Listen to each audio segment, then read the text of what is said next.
Caroline Bradshaw travaillait encore seule dans son cabinet comptable de Cleveland, dans l'Ohio, même après 6 heures du soir. Sa personnalité douce et sa profonde compassion étaient bien perçues sur le lieu de travail, et on lui confiait souvent des dossiers particulièrement difficiles. Aujourd'hui, elle se concentre sur la comptabilité d'un client dont l'échéance approche, oubliant le temps qui passe.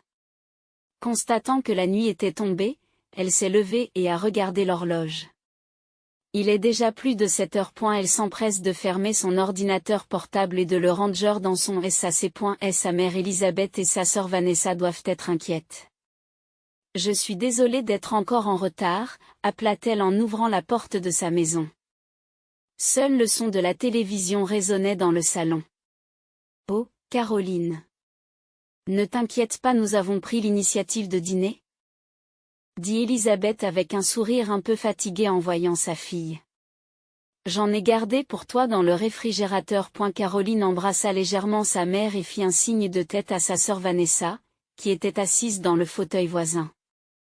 Vanessa lui fit un petit signe de la main et retourna à son smartphone. Et la vie des 3 femmes s'était poursuivie pendant plus de 10 ans depuis que le père de Caroline, Jonathan, avait quitté la maison. Après le divorce, son père avait coupé les ponts et la relation de Caroline avec lui s'était naturellement distendue. En se dirigeant vers la cuisine pour réchauffer le dîner qui lui a été préparé, Caroline pense au budget du ménage.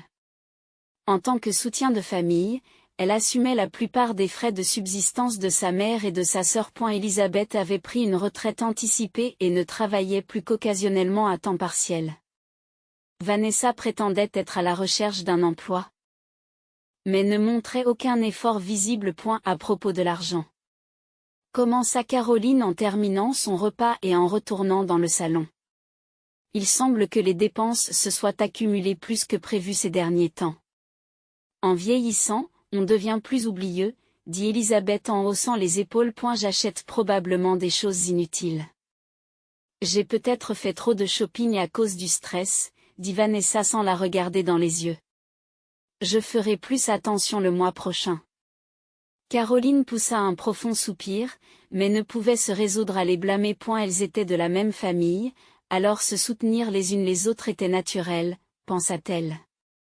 Elle croyait en sa famille sans poser de questions. Le lendemain, alors que Caroline organisait des documents au travail, son téléphone portable sonna. Le numéro affiché ne lui était pas familier, mais pensant qu'il pouvait s'agir d'un appel lié au travail, elle décida de répondre. Caroline Bradshaw ? C'est une nouvelle assurance vie, dit une voix masculine.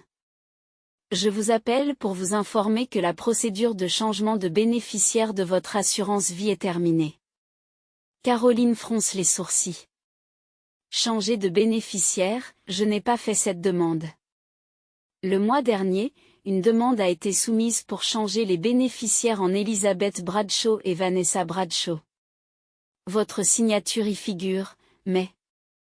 Le cœur de Caroline s'emballe. Elle ne se souvenait certainement pas d'avoir signé un tel document. Cependant, elle ne pouvait pas imaginer douter de sa famille. Je pense qu'il doit y avoir une erreur. Je vérifierai plus tard, dit-elle, et après avoir raccroché, elle resta immobile pendant un moment. Elle était choquée par le fait que sa signature avait été falsifiée, mais elle se disait tout de même qu'il devait s'agir d'une erreur. Ce week-end-là, Caroline aidait au nettoyage de la maison comme d'habitude. Sa mère et sa sœur étaient parties faire des courses. La laissant seule pour surveiller la maison. Après avoir terminé le salon, elle commença à nettoyer la chambre de sa sœur, un endroit où elle n'avait pas l'habitude d'entrer. En essayant de passer l'aspirateur sous le lit, elle a remarqué quelque chose. Tout au fond, il y avait un vieil ordinateur portable couvert de poussière. On aurait dit qu'il n'avait pas été utilisé depuis des années. Caroline l'a sorti et l'a ramassé. Le vieil ordinateur portable de Vanessa. Elle murmura doucement. Poussée par la curiosité, elle décida d'appuyer sur le bouton d'alimentation pour voir s'il fonctionnait encore. Caroline ne s'attendait pas à ce qu'il démarre. Cependant, la machine couverte de poussière s'alluma en quelques secondes et l'écran commença à briller en bleu. Après plusieurs sons de démarrage, le bureau est apparu à l'écran. Il ne demanda même pas de mot de passe. Et elle fonctionne encore? Dit Caroline avec un petit bruit de surprise. Une fenêtre de l'application de messagerie restait ouverte sur l'écran. Le chat du groupe familial. En faisant défiler l'écran, Caroline remarqua un échange datant d'il y a 3 mois. Et, combien devrions-nous payer pour l'assurance vie de Caroline? Nous voulons qu'elle soit aussi élevée que possible. Mais nous devrions l'augmenter progressivement pour ne pas éveiller les soupçons. En attendant, utilisons cela comme un distributeur automatique de billets. Nous avons aussi besoin de ces économies. Les mains de Caroline commencent à trembler. Sa respiration devient saccadée et sa tête tourne. Elle s'enfonce dans un fauteuil et regarde la conversation devant elle avec incrédulité. Ce devait être une blague. Elle voulait le croire. Mais la conversation se poursuivit. Les doigts tremblants. Elle fit défiler les détails horribles du plan. Il fallait changer le mot de passe du compte bancaire. Elle ne semble pas l'avoir remarqué. Caroline a mal au ventre. Sa famille, en qui elle avait confiance, sa mère et sa sœur, qu'elle avait soutenues, étaient en train de planifier sa mort. En continuant à faire défiler les pages, elle découvrit que sa mère et sa sœur discutaient froidement des plans de son assassinat. Si nous administrons du poison en petite quantité, nous établirons des antécédents de mauvaise santé. Les médecins en tiendront compte. Caroline réfléchit à ce qu'elle a vécu ces dernières semaines. Le malaise inexpliqué qu'elle avait ressenti plusieurs fois après le dîner. Lorsqu'elle est allée chez le médecin, les symptômes s'étaient atténués et on lui a dit que c'était dû au stress. Les détecteurs de monoxyde de carbone qui se sont déclenchés à 2 reprises à son domicile, fausse alerte. L'incident où les freins de sa voiture n'ont pas fonctionné correctement. Rien de tout cela n'était une coïncidence. Il s'agissait d'une tentative de meurtre de la part de sa mère et de sa sœur. En faisant défiler l'écran, elle est tombée sur la conversation la plus récente, datant de la semaine dernière. Son anniversaire, le mois prochain, tomberait à pic. Oui. Nous dirons que nous préparons un dîner spécial. L'anniversaire de Caroline n'est que dans 2 semaines. Non, dit-elle d'une petite voix. Elle entendit le bruit de la porte du salon qui s'ouvrait et sursauta. Sa mère et sa sœur étaient de retour. Elle s'empresse d'éteindre l'ordinateur portable et de le remettre à sa place. Caroline? Où es-tu? Dit la voix d'Elisabeth. Ici. Je nettoyais la chambre de Vanessa. Caroline tenta de stabiliser sa voix tremblante. La porte s'ouvrit et sa mère jeta un coup d'œil. Oh, je vous remercie. Mais tu devrais laisser Vanessa nettoyer sa propre chambre. Et ne t'inquiète pas. Caroline essaya de sourire, mais ses muscles faciaux ne voulaient pas coopérer. Elisabeth regarde sa fille avec curiosité. Est-ce que tu vas bien? Tu as l'air pâle. Juste un peu fatiguée, Caroline se leva en tenant l'aspirateur. J'ai terminé, je vais retourner dans ma chambre. C'est ce que tu feras. Tu as besoin de te reposer, dit Elisabeth avec gentillesse. Caroline eut un frisson en entendant la fausse sollicitude dans sa voix. De retour dans sa chambre, Caroline ferma la porte, appuya son dos contre la porte et se laissa glisser sur le sol. Des larmes coulaient sur ses joues. Elle était dévastée par le fait que la famille à laquelle elle avait fait confiance essayait de lui ôter la vie. Que dois-je faire? Murmura-t-elle. Doit-elle aller à la police?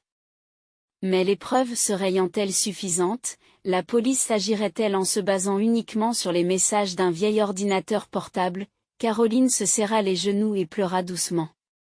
Après un long moment, elle prit une décision. Je dois m'enfuir. Tout de suite. Ce soir-là, Caroline feint le calme et agit comme d'habitude. Elle ne put avaler une bouchée du dîner mais fit semblant d'être malade et s'excusa de bonne heure. Après que sa mère et sa sœur se soient endormies, elle commença secrètement à préparer le strict nécessaire. Portefeuille, papier d'identité, un peu d'argent et son téléphone portable. Elle avait décidé de disparaître le lendemain matin. Dans sa chambre sombre, elle regarde le clair de lune par la fenêtre. réfléchissant à sa vie jusqu'à présent. La douleur d'avoir été trahie par la famille qu'elle avait aimée était trop profonde pour être exprimée. Lorsque la lumière du jour commença à filtrer à travers les rideaux, Caroline était déjà réveillée. En fait, elle avait à peine dormi.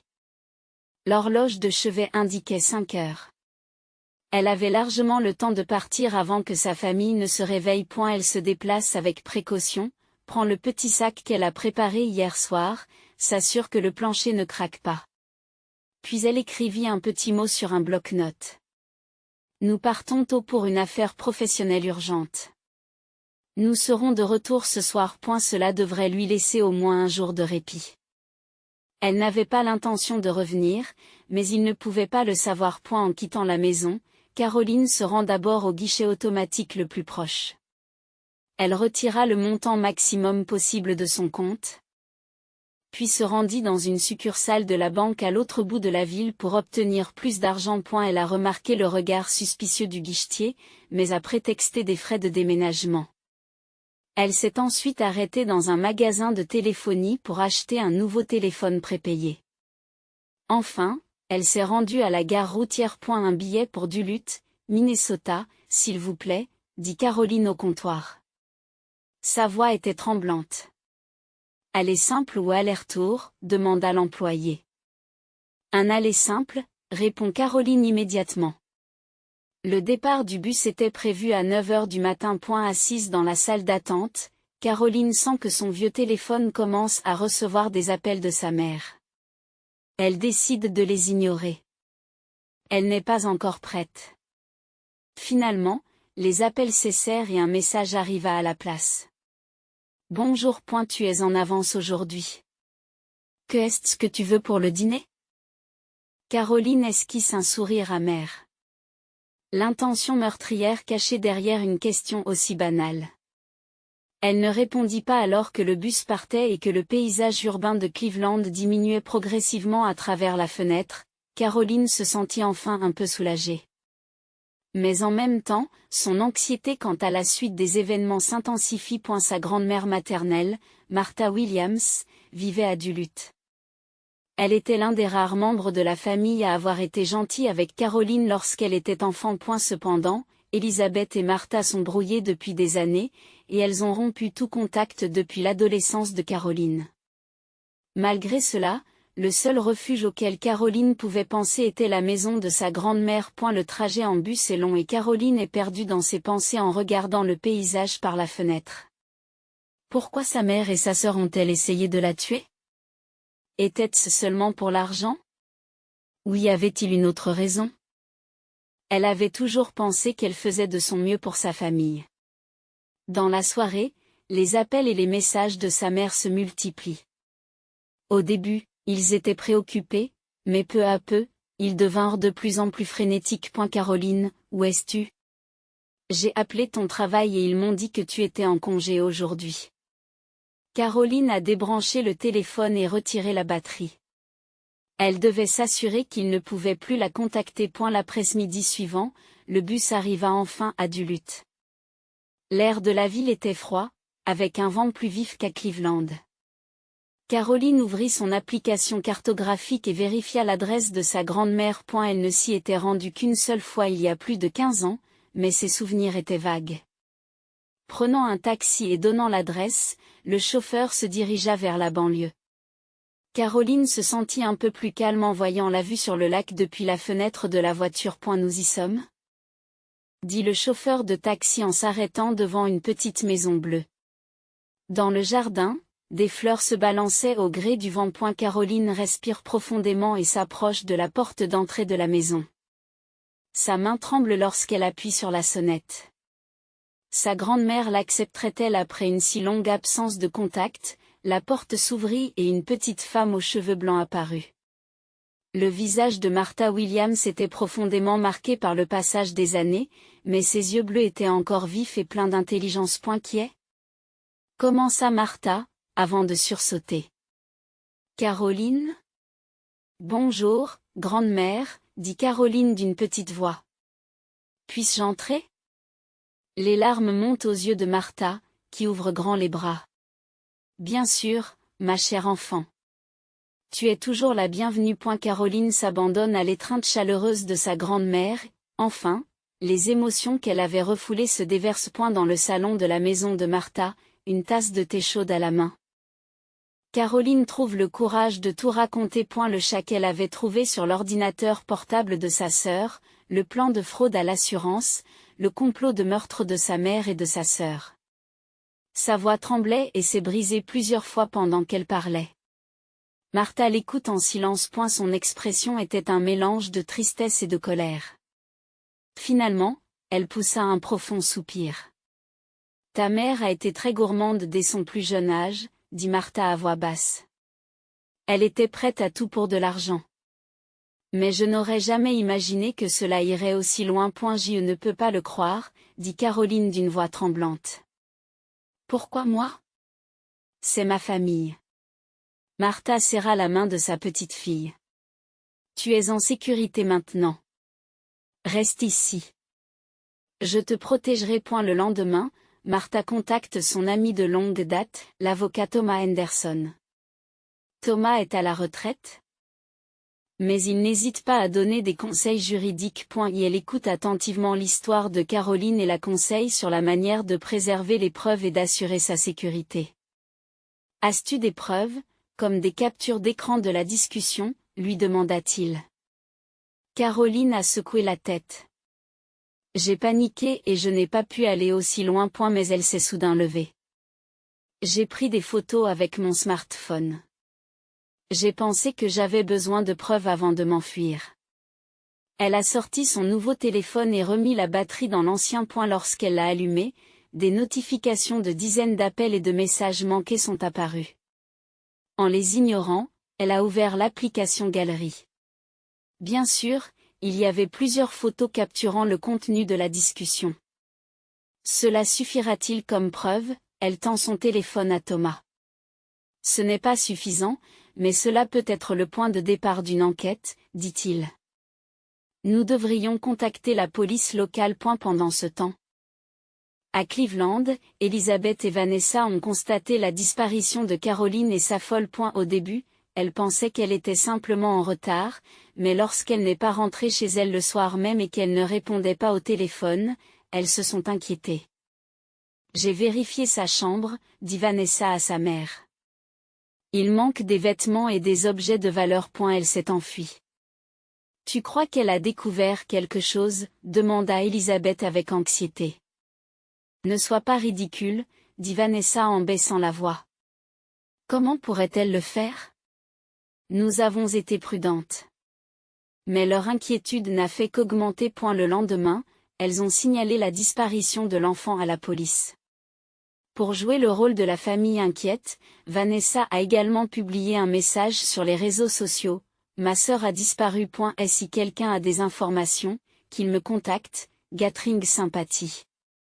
L'inspecteur Jim Morrison, de la police de Cleveland, interrogeait Elizabeth et Vanessa dans le salon de la famille Bradshaw. A-t-il eu quelque chose d'inhabituel avant la disparition de votre fille? Des conflits familiaux? Rien du tout, dit Elizabeth en secouant la tête. Caroline est une enfant douce qui n'aime pas les conflits. Avait-il quelque chose dans sa chambre qui aurait pu fournir un indice? Rien du tout. Il manquait juste quelques vêtements et des objets de valeur, répondit Vanessa. Il semble qu'elle soit partie de son propre chef. L'inspecteur prend des notes en écoutant leur histoire. Qu'en est-il de ses amis ou de son petit ami? Elle a quelques amis, mais pas de petit ami, dit Vanessa. Elle était trop occupée par son travail pour avoir du temps pour ça. Le détective acquiesce. Eh bien, je vais aussi vérifier auprès de son lieu de travail. Pourrais-je avoir une photo récente d'elle? Elizabeth tendit une photo récente de Caroline. Il s'agissait d'une photo de famille où l'on les voyait tous les trois. Et seule Caroline affichait un sourire sincère. Et ne vous inquiétez pas. Dans la plupart des cas, les personnes adultes disparues reviennent de leur propre gré, dit le détective en se levant. Lorsque la porte s'est refermée, Elizabeth et Vanessa se sont regardées. Et si elle savait quelque chose et qu'elle avait parlé à la police, chuchote Elizabeth. Ils ne peuvent rien faire avec seulement sa parole et aucune preuve, dit Vanessa froidement. N'oublie pas que nous sommes la famille concernée. À Duluth, Caroline se rendait au poste de police local avec l'aide de Martha et Thomas. Les policiers, d'abord sceptiques, commencèrent à comprendre la gravité de la situation lorsqu'ils virent le contenu du chat. L'historique des changements de police d'assurance et le dossier des maladies suspectes de Caroline. Et la police de Duluth a contacté la police de l'État de l'Ohio et les informations ont été communiquées à la police de Cleveland. L'affaire de la disparition de Caroline s'est soudain transformée en une enquête pour tentative de meurtre. Tout le monde se lève. Une atmosphère tendue règne dans la salle d'audience. Caroline est assise à côté de son avocat, les mains fermement jointes. Elisabeth et Vanessa sont dans le box des accusés, vêtues d'uniforme de prison orange. Depuis leur arrestation il y a 2 mois, elles étaient détenues séparément. L'affaire a évolué rapidement. L'enquête conjointe des polices de Duluth et de Cleveland a transformé les soupçons de Caroline en certitude. Des échantillons prélevés dans la cuisine de sa maison ont permis de détecter des traces de thallium. Et les conduites de freinage de sa voiture ont été délibérément endommagées. La découverte de l'ancien ordinateur portable de Vanessa a été décisive. Lorsque les techniciens de la police ont récupéré les données, ils ont non seulement trouvé un enregistrement complet du chat que Caroline avait vu, mais aussi des détails du plan s'étalant sur plusieurs années. Mon plus grand regret est d'avoir laissé mes filles avec elle. Surtout Caroline. Il regarde Caroline. Ses yeux reflétaient un profond remords. Avez-vous pu maintenir une relation avec Caroline? Les premières années, nous sommes restés en contact, mais c'est devenu de plus en plus difficile à cause de l'ingérence d'Elisabeth.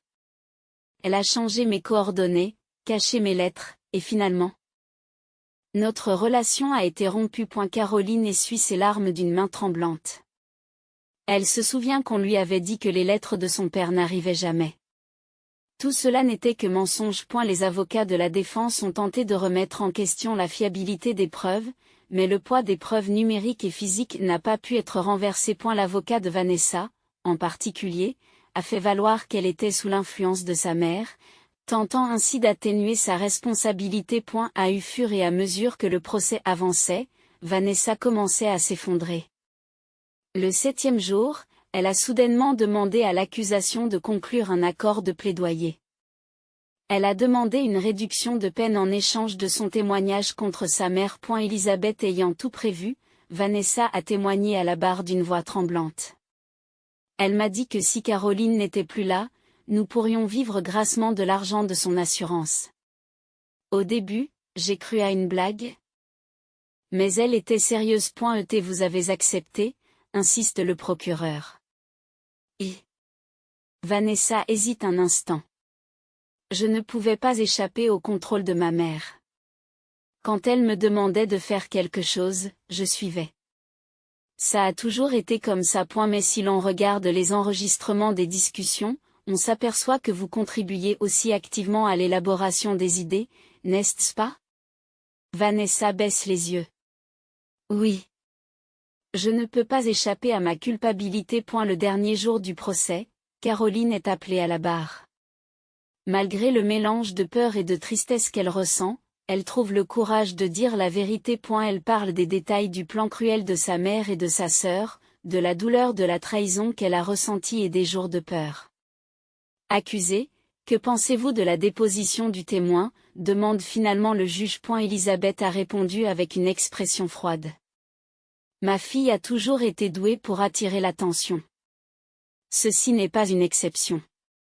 Pendant ce temps, Vanessa a dit à travers les larmes, Je suis désolée pour Caroline. Je ne m'attends pas à être pardonnée, mais, je suis vraiment désolée.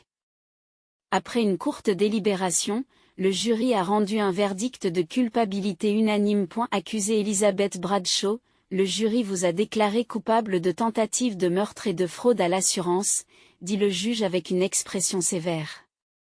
La Cour vous condamne à 15 ans de prison. Accusée Vanessa Bradshaw, compte tenu de votre attitude coopérative, la Cour vous condamne à 8 ans de prison. Une fois la sentence prononcée, Caroline a poussé un profond soupir de soulagement à l'extérieur de la salle d'audience. Sa grande-mère, Martha, se tient à ses côtés et lui tient doucement la main. C'est fini maintenant, demande Caroline d'une petite voix. Le procès est terminé, dit Martha. Mais ta vie ne fait que commencer. Dans le couloir du tribunal, Jonathan s'approche avec hésitation. Caroline, pouvons-nous parler? Caroline acquiesce. Mais avec hésitation. Reconstruire une relation avec son père ne serait pas facile, mais il pouvait au moins commencer par connaître et comprendre la vérité.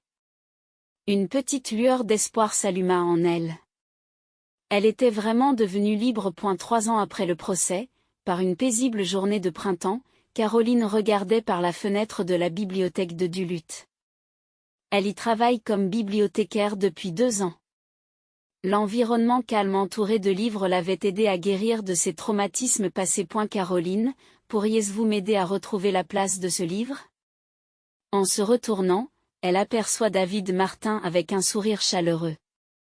Professeur d'histoire de 40 ans, Caroline et David s'étaient rencontrés lors d'une visite de recherche à la bibliothèque. D'abord prudente, Caroline a progressivement ouvert son cœur à la sincérité et à la gentillesse de David. Aujourd'hui, ils sont fiancés et préparent leur mariage pour le mois prochain. Bien sûr, Caroline sourit. Prend le livre et le guide jusqu'à l'étagère. Le soir, elle retourne chez Martha. Sa grande-mère, aujourd'hui âgée de 78 ans, était devenue un peu plus faible dans ses jambes et son dos, mais elle s'occupait toujours avec énergie des fleurs de son jardin. En vivant avec sa grand-mère, Caroline avait appris à connaître la chaleur d'une vraie famille. David a appelé, Martha a appelé du salon. Il a dit qu'il s'agissait de la confirmation finale du mariage. Merci, dit Caroline en souriant. Tu sais, grande-mère, je suis vraiment heureuse, dit-elle doucement. Je suis si contente d'être venue ici. Martha a pris la main de sa petite fille et a répondu, si tu es heureuse, je le suis aussi. Sa relation avec son père, Jonathan, se rétablit peu à peu. Il avait déménagé de l'Arizona au Minnesota pour vivre près de Caroline. Il était difficile de rattraper le temps perdu, mais tous deux avançaient pas à pas. Papa dit qu'il veut faire un discours au mariage. Dit Caroline à Martha. Lui aussi revient de loin, dit Martha avec douceur. Ce soir-là, Caroline reçut une enveloppe. Elle portait le cachet de la prison. Elle l'ouvrit avec hésitation. C'était une lettre de sa sœur, Vanessa. Caroline, je sais que je ne pourrai jamais me racheter pour t'avoir blessée. Mais je veux te dire quelque chose. J'ai commencé à étudier la psychologie en prison et j'ai trouvé le courage de me regarder en face. Il est vrai que je n'ai pas pu échapper à l'emprise de ma mère, mais ce n'est pas une excuse. Je souhaite votre bonheur. J'ai juré de ne pas devenir comme notre mère. En espérant qu'un jour tu me pardonneras. Vanessa. Caroline a regardé la lettre pendant un long moment. Elle ne pouvait pas pardonner immédiatement, mais elle voulait croire au changement de sa sœur. Des lettres avaient également été envoyées par Elisabeth, mais elles ne contenaient aucun mot d'excuse. Seulement un contenu suggérant qu'elle était la victime. Caroline avait décidé de ne pas y répondre. Elle ne changera pas. Et ce n'est pas ma responsabilité, se rappela-t-elle. Regardant la pleine lune visible de la fenêtre de sa chambre, Caroline réfléchit au parcours de sa vie. Malgré une terrible trahison, elle a fini par trouver le vrai bonheur. Nous ne pouvons pas choisir notre passé, murmura-t-elle à voix basse. Mais nous pouvons construire notre propre avenir. Sa nouvelle vie brillait chaleureusement à la lumière de l'amour et de la confiance.